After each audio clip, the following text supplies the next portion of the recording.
Hello and welcome to this Blender Cookie tutorial. My name is Kent Trammell, and today I want to walk you through the creation of a canyon scene based on Antelope Canyon, which is a natural slotted formation located on Navajo land in Arizona. You have probably seen photos of this place somewhere. I know I've used it as a desktop wallpaper once or twice because it's a gorgeous natural canyon formed by water and erosion with organically ridged and scalloped rock faces. And then when the sun shines through, it's like Gadre town with bold shafts of light, and global illumination goes nuts and paints all kinds of cool reddish orange colors everywhere. So I thought this would be fun to mimic in Blender exclusively with procedural techniques. We're not going to paint any textures nor use photos, no sculpting, no retopology, just basic modeling with a heavy dependence on modifiers, node-based materials, and the realistic lighting behavior of cycles. So with a fresh Blender scene open, the first thing I want to do is split my user interface over here and make this bottom section the UV image editor, and then open my reference image. And just reorient that a little so we know what we're shooting for. Also be sure to click this button to pin the image in the editor so it won't ever disappear. And the first thing to do is model our canyon walls. So let's start with a cube, Shift A in the viewport, Mesh Cube. Then I'll tab into Edit Mode, GZ to move up one grid unit, and then Control R to cut this cube in half. And now select these other vertices, get rid of them with X, delete vertices. Then I select all of my mesh components and scale up using the cursor as the pivot. Scale it down a little bit. Also in the X direction. This will serve as one canyon wall. Now let's even up the geometry by cutting, let's try, instead of 1, 2 cuts instead. Like that. Control R again. Cut one more time horizontally, and there we go. It looks pretty even all the way around. Now select everything and subdivide once so that we get more geometry, but the shape is not changed. Then tab back into object mode. In our modifiers tab, let's add a subdivision surface modifier so that we get even more geometry, but it's smooth. And I do want to get rid of these bottom faces. So let's remove those and then apply our subsurface modifier. Now I have enough geometry so that I can begin roughing out the shape of our canyon. And I'll do this with proportional editing enabled with Alt-O so that it's connected proportional editing. And for the fall off, let's make it sharp. And let's just start moving these around, randomizing the sides of our canyon walls.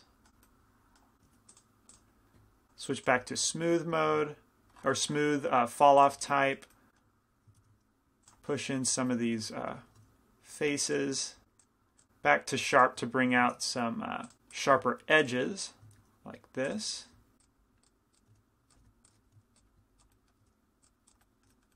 All right, that's good for now. Then let's see, go ahead and smooth the shading of our mesh. And then we're ready to add our first modifier to procedurally shape our object. So let's click Displace. And you'll see that our geometry kind of inflates a little bit, because it's looking for a texture. It wants to use a texture as influence, but we don't have one created. So let's click New, jump over to our texture panel, and I'm going to rename this Rocky_Voronoi, because the texture type will not be clouds, but instead the Voronoi type. And you can see over here in the viewport that our geometry is being affected, but there's not nearly enough resolution to see the detail that we have in our texture. So before the Displace modifier, let's add a subdivision surface, move it to the top, and let's change our views to, let's say, 4. Also changing our render views to 1 above, so 5. And now we can see that our detail is much higher frequency, but it's also much too strong. So let's go down to the Displace modifier, and the strength of 1 is way too high. Let's change it to, let's try 0.1. That seems to be a little bit better. But the size of our Voronoi texture is much too small. Because if we look at our rock faces down here, and I'll maximize this view so we can get a closer look, and my goal is to build up the rock faces shape in layers of displacement. So this first layer is like the macro level, which consists of these huge scallops in the rock face with very sharp edges. And this Voronoi texture works really, really well for that. But the size needs to be correct. So under the noise label in the Voronoi drop-down, let's start to take this size actually way up. Sort of like that, but now the effect is too little. So let's shift-click in our strength slider and make it go up. And there we go. We start to get some of these scallops, but perhaps the size is still a little bit small on our texture. Let's take that up a bit more. Something sort of like that. But to me, it looks kind of weird to model the side of this canyon as if we could look at the side, because realistically, we will never see the full-on side view of this canyon because it's such a tight space. So we can only look at it lengthwise through the canyon, as we see here in this reference image. So before I go too much further, I want to go ahead and add a camera to mimic this. So Shift-A in the viewport, camera, 0 on the number pad to enter the camera. And for me, it's always zoomed in really, really far initially. So I need to zoom way out with Control, middle click, and drag to the right. There we go, till we see the frame box. And now let's turn on Lock Camera to View and navigate normally in the viewport to position our camera in a similar way to our reference image. Now for me, I like to change the pass or part out setting. So if I have my camera selected into the camera object data, scroll down under display, we have pass or part out, which the default is at a level of 5. I like to turn that all the way up so I can only see what's in the camera's view. And I think that looks pretty good. And to avoid messing that up, I will disable Lock Camera to View. So when I orbit around the viewport, the camera stays still unless I click 0 on the number pad. And now from this angle, it looks a little bit closer to our reference image rather than this, which doesn't look like a rock face at all. So from this point on, any major changes I want to decide by looking through the camera. Like for example, here in the mesh, I'd like to see a sharper angle similar to right here. I want to see that present in our geometry. So what I can do is tab into edit mode and simply cut another edge alongside this edge to reinforce it and therefore making it stronger. So clicking enter, tabbing back into object mode, we can see that the edge is certainly tighter. But you'll want to be careful because we can see we're getting an error here now. And I'll switch over to sculpt mode real quick and just use the smooth brush with shift and click to try and get rid of that kind of error in the displacement. And if I can't, it's not that big of a deal, especially since here in the camera I can't see it at all. So now let's explore the rest of our rock face to see if we want to add any more holding edges or other geometry modifications. So let's go back to object mode. And I think I can try hardening this edge right here. So we can tell that it's this one sticking out. Try cutting an edge alongside to reinforce. And we don't really get any errors, so that's not too bad. Now, looking at our reference, what about this kind of scallop right here at the base of the rock face?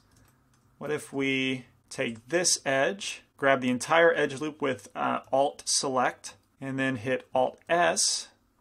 Let's turn off proportional editing first. Alt S to push the base of it in. There we go. We're starting to get that similar effect. Take a look in our camera, and we're starting to get some deformation at the bottom. So to avoid looking at that because it's visually confusing in my opinion, let's add the ground plane, mesh plane. And in edit mode, I'll scale this guy up and lengthwise to become the floor of our canyon. And then grab the bottom edges of our rock face to pull them down, making sure that they cross the ground plane. There we go. Tabbing back into edit mode to work on the shape of our rock face a little bit more, re-enable proportional editing, and continue pulling our faces and edges to give us a little bit more interest in our shape. Also trying to mimic what we see in our reference.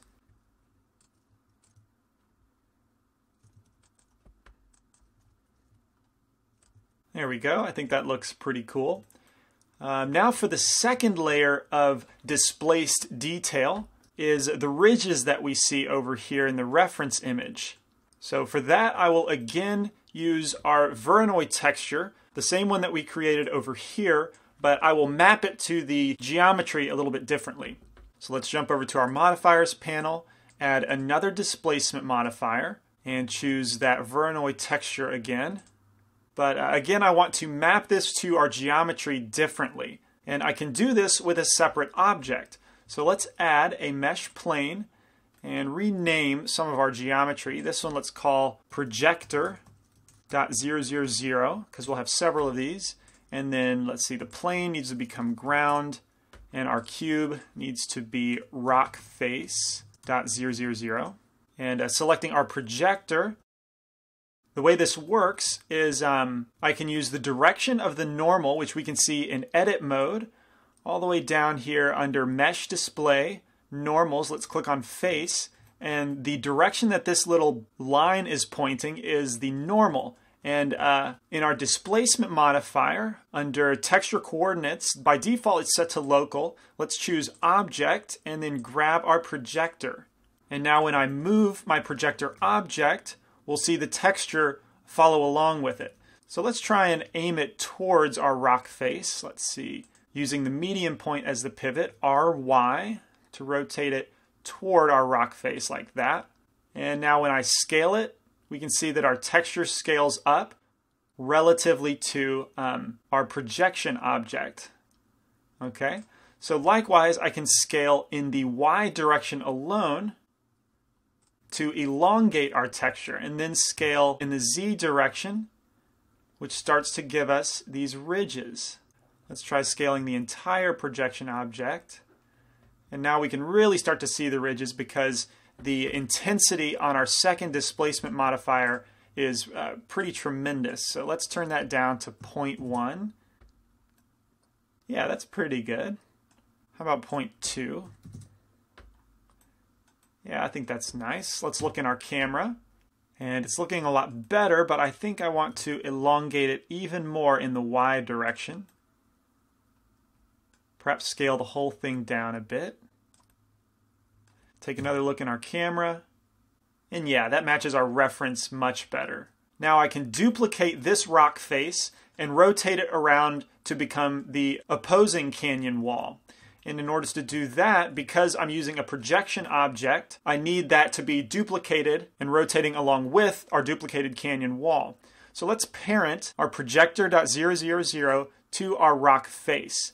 But before I duplicate this, we're going to run into a problem, or not really a problem, but kind of a limitation, because the first level of displacement is not using an object to project the UV coordinates of the texture. It's just using the texture itself. So I can't change that texture without changing this wall. And I want to reserve the ability to make my duplicated canyon wall as unique as possible. So the way that I can have a specific UV coordinates for each canyon wall is to use another projector. So let's duplicate that with Shift-D, where it maintains the hierarchy being parented to the rock face. And let's hit Alt-S to clear the scale transformations.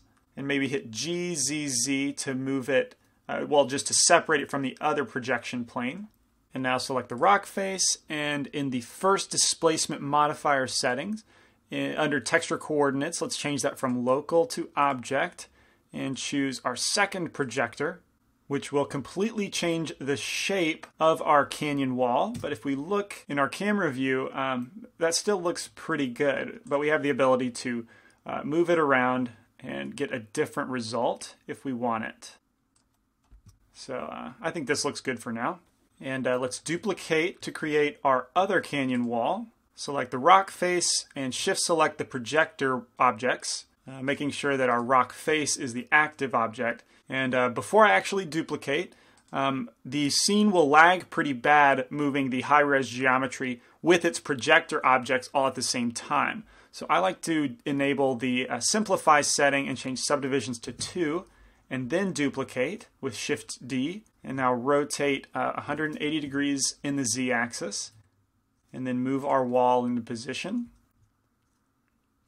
and look in our camera where we can see our projector objects. So to make this less confusing, I'll turn off renderability for my projection objects. And then we can enable under the display drop down in our viewport settings, only render. And that way we don't see those anymore. But I think I want to angle my canyon wall just a little bit. Yeah, that's better. But we can see that it's being duplicated. It's very symmetrical. So let's change this up by tabbing into edit mode on this other canyon wall and begin moving some edges and faces around to give it a more unique appearance.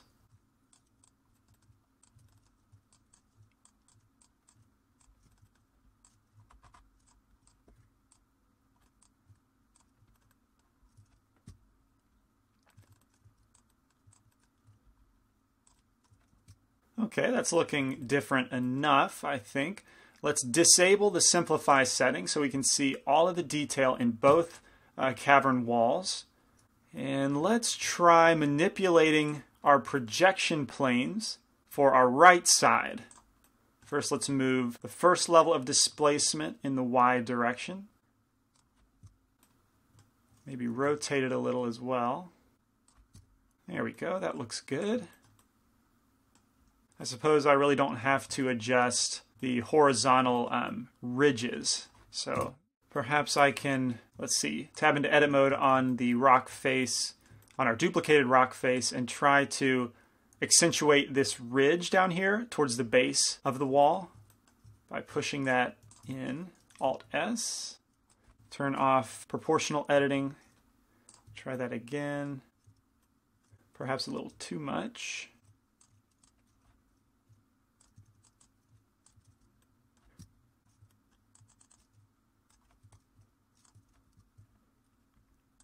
There we go. I think that looks pretty cool. Now let's do the same thing by duplicating our cavern wall to create a back side of the canyon and also a front side, because the way it is now, so much light would pour in from the front and the back that it wouldn't match our reference because it gets darker towards the back side of the canyon. And also it's pretty dark at the front. So once again, enable simplify. Let's select disabling only render. Select our right wall along with its projectors. Shift D. Let's rotate that into position. About like that. And then go ahead and delete these other faces that we won't see because it's just wasted geometry and calculation time. And tab into edit mode on this guy to move around our geometry so that it basically covers up this end of the canyon.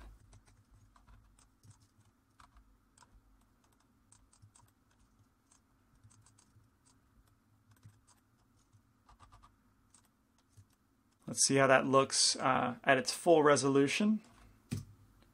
Yeah, I think that looks pretty good. Now we can duplicate this one more time, but this time I'll just duplicate the rock face by itself without the projectors. Shift D, and then right click so it stays in the same position. And this will become the front wall of our canyon. And since we never see that, there doesn't need to be so much detail in it. So in the modifiers for our subdivision levels, let's change that down to a level of 1. Maybe go up to 2. And hit Alt-C in the viewport to convert it to a mesh, which will collapse the modifier stack. And now I can move this by itself without any projectors to the front and rotate it around into position. And do the same kind of thing, although I do have to keep in mind the camera and the position of the camera. So let's place the wall just behind there, then manipulate the shape of our wall so that it encloses this front portion of the canyon. Also extending the floor of our canyon out and trying to seal it off so that no light can enter the scene from the bottom.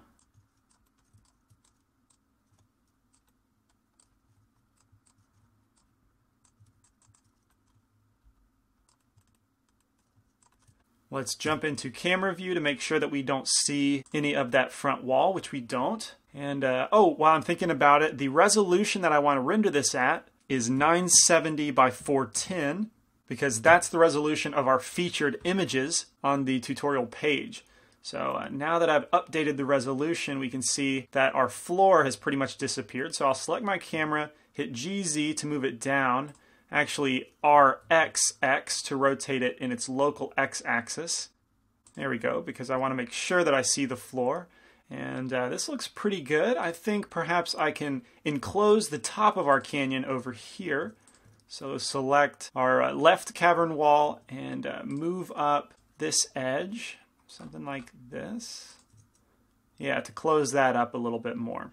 And cool. So that's it for the modeling. Now we can begin testing a lighting setup. So in our render engine up here, let's switch over to cycles, because again, global illumination is going to be crucial in achieving the look based on our reference.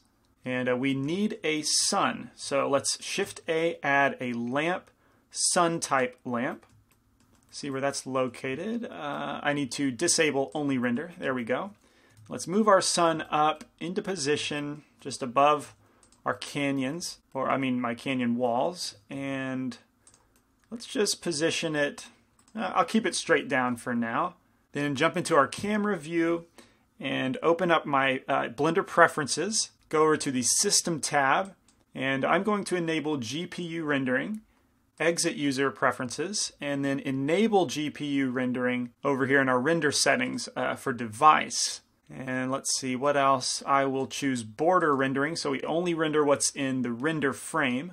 And even if I enable only render, these planes here will still show up in the cycle's viewport preview. So I'll go ahead and disable their visibility altogether. And scroll down under sampling. Let's change preview samples to 100 and leave light paths as is for now. And let's enable viewport rendering. And sure enough, our cavern is being illuminated, but not quite as appealing as it looks in our reference image. So one thing to change is in our light object data preferences. The size here of 0.1 makes our shadows a little bit too soft. So let's change it to 0.05. And maybe even go lower than that. How about 0.02? And that tightens up the edge of our shadow the same way it looks in our reference. Now the strength of 1 is just too low. Let's change that to 5. And things begin to illuminate much more. But part of the reason for that is in cycles, when an object doesn't have a material, it uses a default setup with a very high diffuse level, or diffuse color, I mean. So let's add a new material and call this rock face, and then change the color, which you can see it's at a value of 0.8, so that's almost white, and that's why the cavern is illuminated so much. So we need to change that to something like 0.5 to be a little bit more accurate with the energy of our light, because we want very stark and bright highlighted areas. As we can see in our reference, those are very bright, but the cavern itself shouldn't be illuminated so much. So looking at our render where it is now, I'm seeing a very bright highlight just in front of the camera, where instead I want it to be like our reference where we have one key shaft of light in the middle of the canyon. So that means I need to jump back into object mode, or non-viewport rendering mode, with the Z key going into wireframe. That kind of is how I like to get there, rather than changing it down here. But this means that there's too much light entering the canyon from the front end. So let's edit our geometry here to enclose that area a bit more. There we go. Now it should be covered in shadow. Let's see if that helps out. Switch back to rendered viewport mode. There we go. We're getting a much more concentrated highlight in there now. So it's darker in the front and then more illuminated in the middle. Okay, we're getting close. Now if I select my sun, let's try putting an angle on it, making sure that a median point is the pivot. And in the viewport, just hit R and rotate and see how our lighting shifts.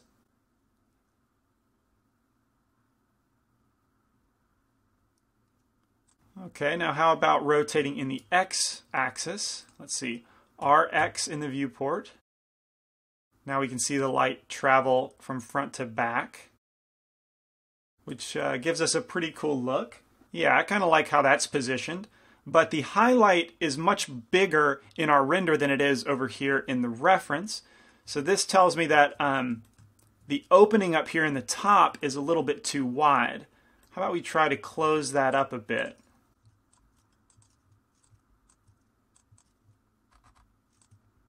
Take a look at what that does. Yeah, that's a little bit tighter. I think that looks good. How about let's see, jump back into solid shading, and in our camera, I want to try bringing down the top edge of our canyon wall, just so that we see a brighter illumination, kind of like this, where we can see the sun is directly shining and it's much brighter on that portion. So if I bring down the canyon wall, perhaps we'll see the extreme highlight from the sun now. Yeah, certainly a little bit more. But it would help if we increase the power or the strength of our sun. Let's change that to 10 to double it. There we go. Now we get more illumination throughout the canyon, and the highlights get brighter as well. Okay, now let's dive into shader creation. I'm going to split my window vertically, make this bottom section my node editor, select one of my cavern walls, and oh, it looks like I only have a material on the left cavern wall. So let's select all the other ones, making sure that the left side is my active object. Control L, link our materials. Now for the material, first I want to work on the bump map while it's still a gray shader. So if we take a closer look at our reference image, we can see that the majority of our shape has been achieved with the displacement, but there's still some very fine ridges that need to be present, as well as some roughed up areas like we see here. So let's address that first. In my node editor, the first node to add is going to be input texture coordinate.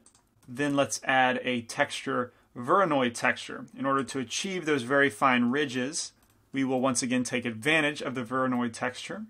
So let's plug in the generated vector output into our vector input. And to test what the texture looks like, let's add a shader emission shader node, plug in the Voronoi color into the color of the emission, and plug that into the surface. Now let's enable viewport rendering. And clearly that doesn't look anything like ridges. So in order to modify the mapping of our texture, we have a vector mapping node. Plug that in between my texture coordinate and texture node, where we have location, rotation, and scale options.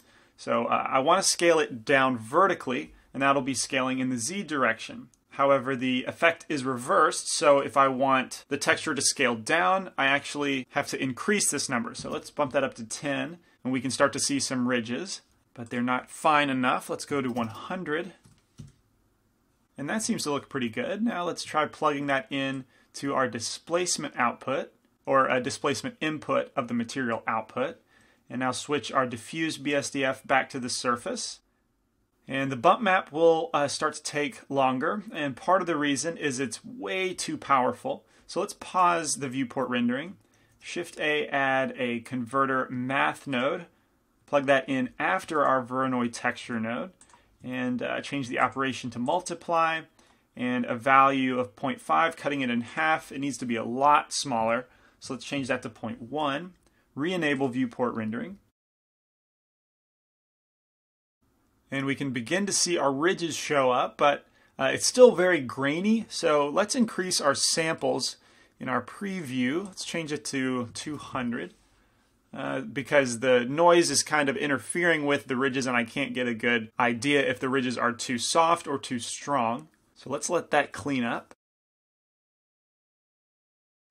I think that looks pretty good. Let's pause the render.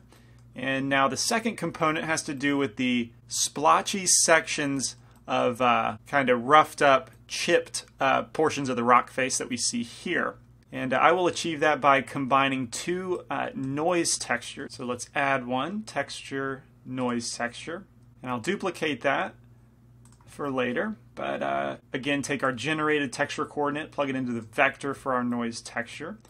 And again, we will use the emission node to get a better idea of what's happening with the texture itself. Switch the emission over to the surface material output, unpause the viewport rendering. And the color output is not what we want. We just need black and white values since it's going to be used as a bump. And now to control the contrast, because I want to increase that quite a bit, let's add a converter color ramp. And let's try dragging our flags around to get an effect kind of more polka dotted, sort of like this, almost like a Dalmatian.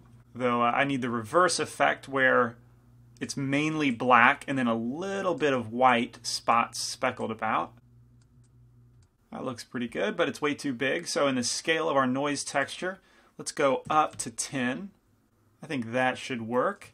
And now for our other noise texture, let's plug that into our emission. Again, just the factor, I don't need color. And let's change the scale to, let's go to 50. Yeah, so it's a much finer noise frequency. And perhaps duplicate our color ramp again, but reset our flags and just increase the contrast just a little bit. Perhaps the detail in our noise texture, let's increase that to, let's try 10. And then let's zoom way in on our texture. Perhaps even more detail. Yeah, I think that should work. Now let's mix the two. Shift A, color, mix RGB. Or perhaps instead of a mix, let's just use a math node, converter math. And take our finer frequency noise texture, plug that into the upper slot, and then take our upper noise texture and plug that into slot number 2, and change the operation to multiply, and then plug that into our emission, where we can see the effect that I'm going for, where any lighter value will participate in the bump map, and then the darker values will not. Although, actually, I have this backwards, because I want these spots to look like they're chipping away at the rock face. Whereas right now, since it's a lighter value, it'll look like they're poking out. So I simply need to convert the effect of these nodes. Shift A, color invert. Let's see what that looks like as a bump map. And it's pretty hard to tell in the front here. Perhaps I made it a little bit too dark in the front. So let's tweak our front wall real quick. And try to allow a little bit more light to shine through.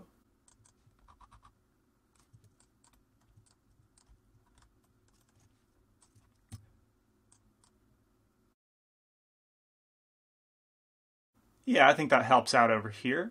But I need to focus on a specific area where I know this bump map is affecting, and I kind of forgot where that would be. So let's plug that back into the surface. Okay, and then just focus on, let's try this area. Switch it back to be the displacement, diffuse into the surface, and zoom in on that. Oh wait, that's totally wrong. I just need to take the color output from our invert node and plug that into displacement. Okay, so this is close, but it's kind of hard to tell. It's still very grainy, even after rendering for 2 minutes and 45 seconds. And there's something up with the noise textures that significantly increase render time when they're added as a displacement, or at least in this scene. I haven't noticed it so much in other projects. So let's pause this render and take some time to optimize our render settings. For one, the light bounces I have set to the default max of 8 and minimum of 3. I think that's a bit overkill, so let's change that to 2 and 1. Let's also enable no caustics and see if that speeds things up a bit. Yeah, it's a little bit faster, but still taking a long time. So I think I'll review this one more time just as the map looks through the emissive shader, not the displacement. And it's still kind of blurry. There's not a lot of definition, so maybe we can play around with our ramps a bit more. Let's drag these flags closer to one another. Okay, I think that looks good. Now what about the finer detail? Yeah, I like that too. So maybe it was just too strong. How about we duplicate this math node, place it after the invert, and multiply it by like 0.2. Now see if that renders any faster. Okay, looks like we shaved a minute off of our rendering time, but our effect is almost completely gone, so perhaps decreasing the effect here is not what we needed to do. Let's mute that with the M key and stop viewport rendering because I think it's a little bit impractical at this point, but I still need to see the effect. So I'm going to do full renders to analyze any further changes. And let's see, 50% of 970 by 410 should be good. Our render samples, let's change that to 500. Turn on border. There we go. And oh, I also need to disable GPU compute. I want to use all of my CPU cores because I think that'll go a little bit faster. And I also forgot to change the tiling under performance. 256 size tiles is highly inefficient. Let's change that to 32 by 32 and render again. And 15 minutes later, we have a finished render, which tells me a couple things. Number one, the effect that I'm going for with the noise-generated bump map looks pretty decent compared to our reference over here. It is, however, a bit too strong, so I think I'll cut it in half. And also what we're missing is a fill light contribution from the sky, because we are outdoors in this scene, and there would be a sky flooding this canyon with blue fill light. So if we jump over to our world tab, let's go ahead and add a new world and change the color to be more sky-like, fairly saturated, and all the way up to 1, a value of 1, I mean. And the strength of the world, let's leave that at 1. Now jump back over to our node editor and unmute this multiply math node and change the value to 0.5. And now let's try rendering that, but first let's switch to slot number 2 so we can compare. Okay, I think that looks better. Hit Alt-J to switch to the previous render, then J to switch back, go back and forth. The blue fill light from the sky certainly adds to the believability of this scene. And I like the chipping bump map. I like that that's been decreased. Although if we look here at this particular section, before we had some noticeable noise variation happening inside, but in the newest render that pretty much disappears, but we still see the larger chunk that's been taken out. So what I want to do is lessen the larger chunk effect and increase the internal noise. So let's jump back over to the node editor. And for this first one, instead of black, let's change this to a value of 0.5, or perhaps even higher. Let's go to 0.75. And then for my multiply math node, which is decreasing the effect, let's change that to 0.75 as well. Or now let's mute it and get the full effect of this lower noise component. And there's one more thing. Oh, the sun. Right now it's a white color, so let's change that to more of an orange. Yeah, like that. And then let's go ahead and add that first bump procedural that we created with the Voronoi by scaling it down and getting those very fine ridges. I want to mix that together with the chipping. So let's see how we can do that. Make a little bit more room for a color mix RGB. And let's see here. I think I'll need to use the emission and real-time viewport rendering to tweak this. So let's take the emission and plug it into the surface. And then out of this multiply node, let's plug that into socket number 1. Then take the Voronoi component, plug that into slot 2. And let's do viewport rendering. Okay, so we can see how that's mixing together. Although that's not really what I was expecting. Let's see if I can trace my steps. I think I should not have changed this value. Let's go back down to black. Yeah, that's more like what I want, but let's see. How can I increase the internal noise? Maybe that will help. And then in this white area, I want the Voronoi ridges to show up. So let's take the color output from this first color ramp, plug it into the factor, and see what that's doing for us. Okay, so it's the opposite. My ridges are now showing up inside the chipping. So let's switch the inputs. There we go, that's closer. But see, my ridges are much closer to black. So there's going to be a higher ridge around the chipping, whereas I want the ridges to be closer to the white value. So let's click this multiply, hit Alt and drag it out of the network and delete it, and then add a color ramp, converter color ramp, to take its place, and then make my black flag a much higher value. Let's try 0.9. Yeah, I think that that should make sense. Let's try doing a render. I'll disable viewport rendering and Shift B to select the entire region, enable border, remove the emission from the surface, replace the diffuse BSDF, and then take the output from my mix, plug it into the displacement. And let's see, I think I need to unmute this because it'll be way too strong. Let's change the value back to 0.5. Sorry, I've been jumping around. Hopefully you can follow what I was doing. But let's try doing a render of this. Switch to the UV image editor and then to slot number 3 and click render. Yikes, now we're up to 16 minutes on this, and the bump is still a little bit too strong, but I like the yellow color of the light, the sunlight. I think that looks pretty good. But there's a couple changes I want to make to the bump, and hopefully that's it. Let's see, first is in this color ramp. Let's space out these flags, about like that. And then also for this bottom flag of my ridges ramp, let's change that from a value of 0.9 to 0.95. I think that will do what I want. Okay, hopefully one more render for our bump map. Switch to a new slot, slot number 4, and render that. There we go. That's much better than it was before. The chipping effect is subtle enough to where it doesn't draw attention to itself, but it's noticeable enough to break up the proceduralness of our rock faces.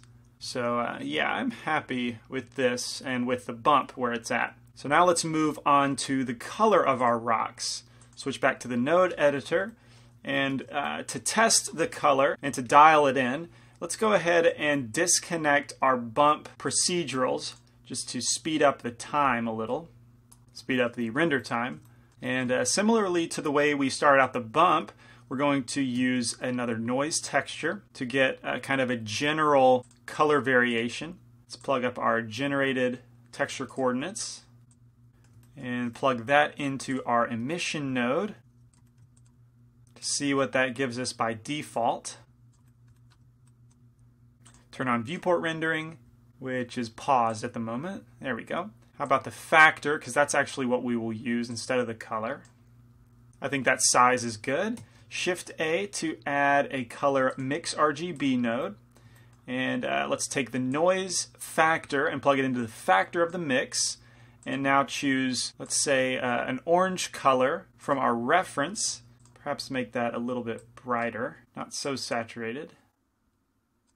There we go. And in the second color swatch, let's choose more of a golden color. Yeah, I like that. And then we will add another color variation with a Voronoi texture. Once again, dragging our generated texture coordinates to the vector. And let's see, I might as well go ahead and copy the mapping node right here.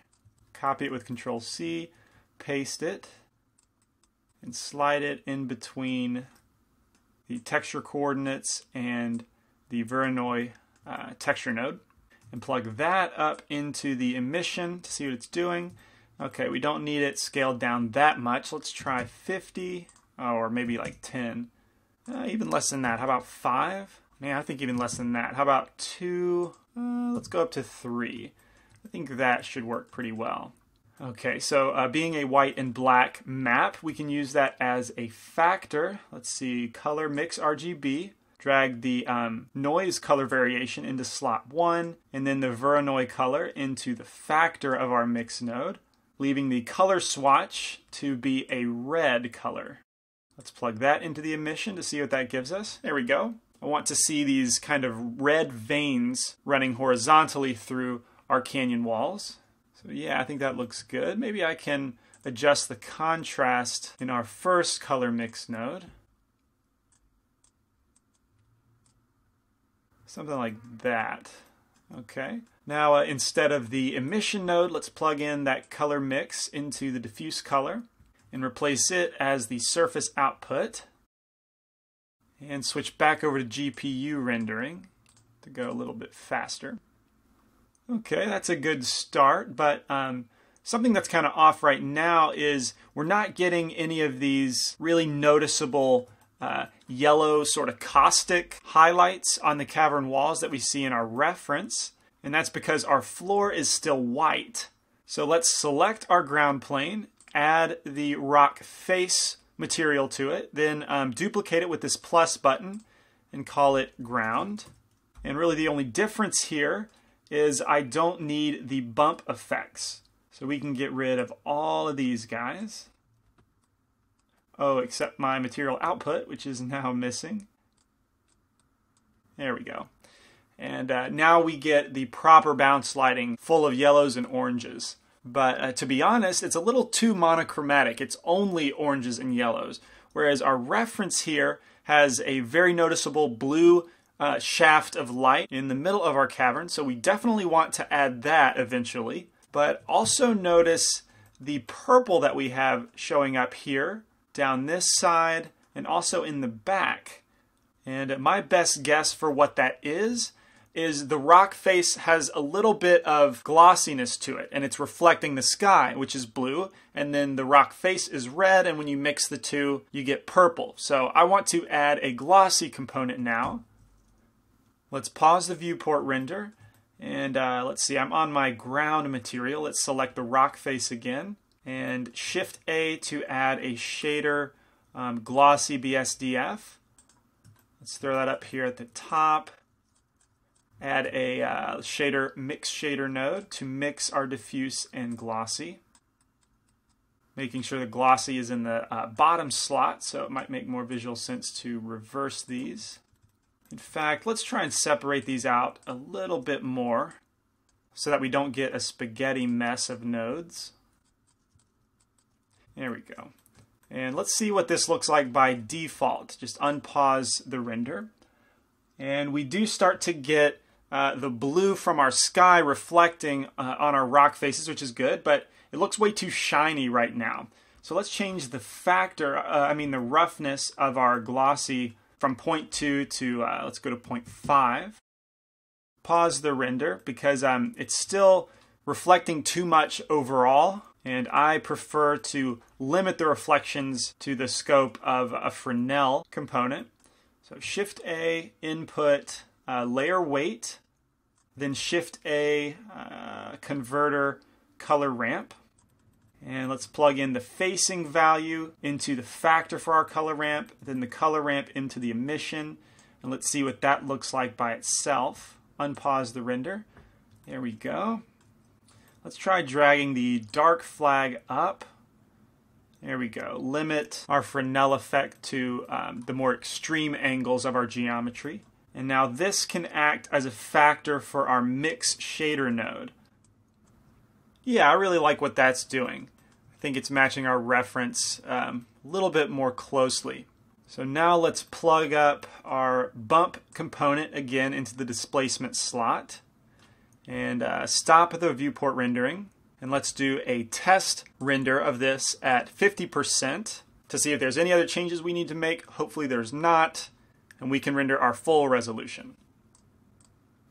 Yeah, I'm pretty happy with that. So let's set our resolution, our final resolution, which will be 970 by 410, but I always like to render a little bit bigger, especially with cycles when I know there's going to be some noise present. So I'll set this to 150 and then scale it back to 970 by 410 because scaling it down will get rid of a lot of the noise. And it just makes for a more crisp image overall. So before I kick this off, you'll notice that it rendered in about 24 minutes, which is a pretty long time for such a small image. But keep in mind that all the illumination in the canyon is thanks to global illumination, which takes a long time to clear up, since we have very little direct light hitting any of our rock faces. So at 150% of this resolution, I'm expecting about 2 to 2.5 hours of render time. Just a fair warning. No, it looks like I was wrong. This rendered in about 3.5 hours. Wow, when I was exploring this project, it only took about 2.5. But I'm not sure what I did to make it render an hour slower. But anyway, it's done. So let's save this out to avoid having to render again. We'll save it as a PNG, 8-bit, and compression up to 100%. And now let's jump into the compositor to finish off our image. Enable composite nodes here and also here. Let's maximize this window and immediately get rid of the render layers node. Shift A, add input image. Let's go grab the image we just saved out. Plug that into the composite node. And also let's add an output viewer node so we can see the result of our node tree update in real time in the background with this option down here called backdrop. Then plug up our image into the viewer node. And the first thing I want to do is remember that I rendered this image at 150% of the actual resolution that I want to end up with. So I need to add a distort scale node and set it to 2/3 in X and Y, or 0.666. And in my render settings, let's change it back to 100%. Now when I do a render, since I deleted my render layers node, it will bypass the scene and just render the compositing nodes. Although, I didn't plug it into the composite node, only the viewer node. Now when I render, we'll get a 970 by 410 image. And scaling it down handles a lot of the noise issues.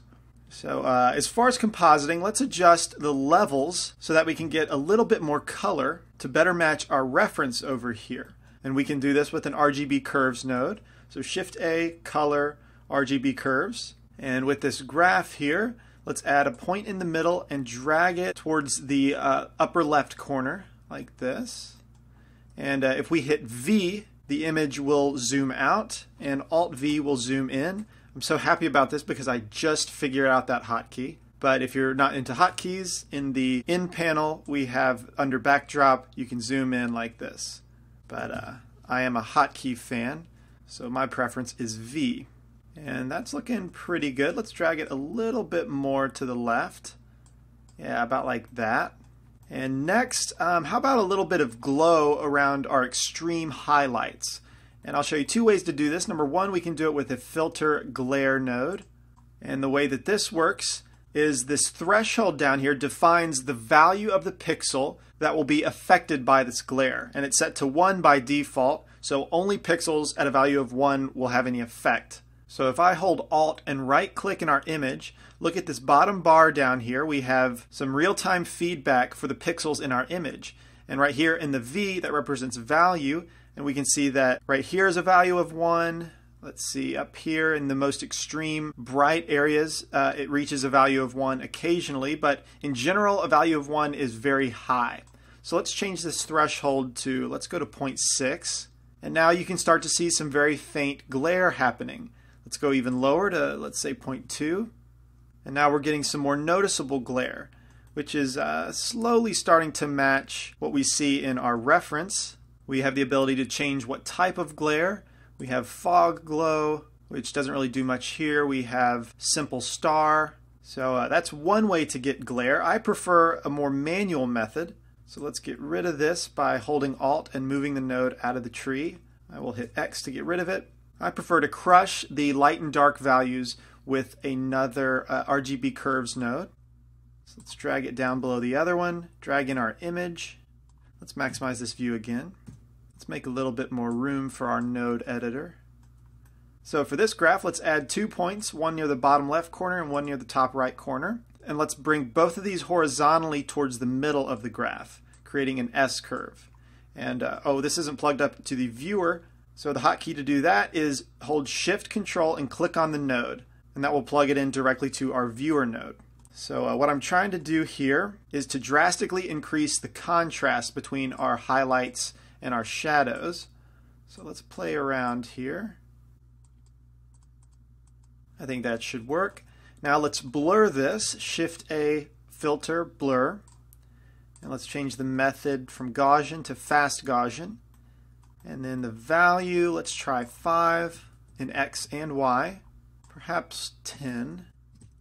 Okay, and now let's screen this output over this RGB curves output. So Shift A, color mix.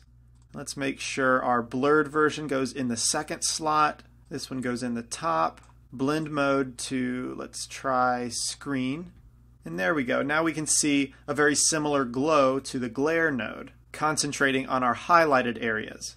Now I think I will desaturate our blurred version just a bit because it's very yellow here on the floor of our canyon, whereas in our reference it's much closer to white. So add a color, hue, saturation, and value node. Plug it in after the blur. Let's take down our saturation. That might be a little too much. Let's go to 0.6. Yeah, I think that works. And now the last thing we need to do to try and match our reference is this shaft of light right in the center. Achieving this is very simple with Blender Internal. Now I know that Cycles has a development branch that has volumetrics included, but that takes forever to render. So we're going to approximate this effect with the internal engine. I'll switch over to Blender Render, though it is a good idea to save at this point. Then switch over to Blender Render and save a new file, just to be on the safe side. And now I'll select my left canyon wall and remove our shader. Then hit A in the viewport twice to select everything, which will leave my left canyon wall the active object. And now in the material properties and this drop down arrow, we have an option to copy material to others, which will remove our Cycles material from all the other objects. And the reason I didn't use Control L link materials is because this won't remove materials, but this option over here will. So now that I have no materials in my scene, let's click on my lamp, and in our lamp properties, let's change it to a spotlight. This only works with spot lamps. And if we scroll down here to the bottom, we'll leave buffer shadow on. Classic halfway, these default settings are fine. Under spot shape, let's enable halo and turn the steps up to, let's try 6. And let's do a render of that.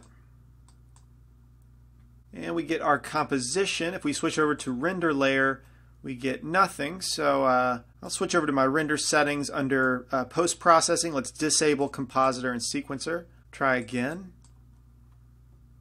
Now it's starting to read the scene. And here we have a prominent God ray that we can now composite over our Cycles render. But let's go over a couple settings that you might want to tweak with our sun lamp, which is now a spotlight. So let's look at some settings. The steps here means that the lower the number, the smoother our God ray is going to look. So let's try in slot 6 how it looks at level 1. Very clean and smooth God ray.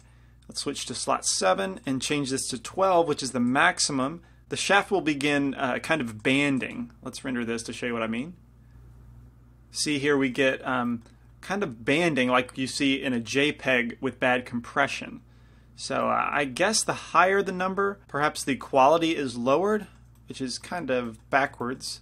But maybe that's not actual quality. I'm not sure. I prefer the lower number to be very smooth. Let's see what's going on. Where did my other renders go? There they are. This is kind of what I prefer, or you can go in the middle. That looks okay. But another thing to keep in mind, since we'll be compositing this over our Cycles render, is we're illuminating the actual rock face here, which is kind of incorrect. So if we want to get rid of that, in our light settings, let's just uncheck specular and diffuse. And now when I render, you can see that we only get the shaft of light. So let's save this image out and open it in our compositing node tree. Shift A, input image. Let's grab that one that we just saved out. And now we will add this to our image down here. Shift A, color mix node. And let's use our God ray image as the factor since it's a black and white map. And we have a problem because I rendered our God ray at our final resolution of 970 by 410. So I can increase that to 150 and re-render, or simply place it after the scale node. I'll just go ahead and plug it in after the scale node. There we go, a nice bright God ray. but if we look at our reference, it's much more of a blue color. So in our bottom color slot, let's pick a blue and change our mix type to be add. Let's saturate that color a bit more. And it's pretty faint. So how about I add a converter color ramp after our gadre image.